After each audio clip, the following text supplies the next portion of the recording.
তুমি ঠিকই বলেছ। আমি হয়তো এবারের কাজের মেয়ে, কিন্তু বিশ্বাস করো রিঙ্কি দিদি, তুমি ঠিক যেভাবে বললে সেভাবে না। আমি জানি দাদুকে কখন ওষুধ দিতে হবে, ঠাম্মির কখন পায়ে ব্যথা করে, চবামার কখন মন কেমন করে, সার্থক দাদাকে কখন কফি দিতে হবে, কোল দিদি কখন স্কুল যাবে, আমি সব জানি। কারণ এই তো শুধু এ পরিবারে কাজই করে না, এই সেনগুপ্ত পরিবারের প্রত্যেকটা মানুষকে ইতু খুব ভালোবাসে। এই সেনগুপ্ত পরিবারের সকলে ইতুর খুব কাছের, ইতুর খুব নিজের।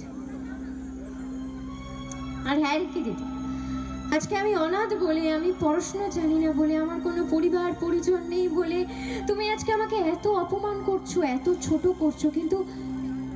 কিন্তু জানো তো রিঙ্কি দিদি, আমার জবা মা বলে মানুষ চাইলে নাকি সব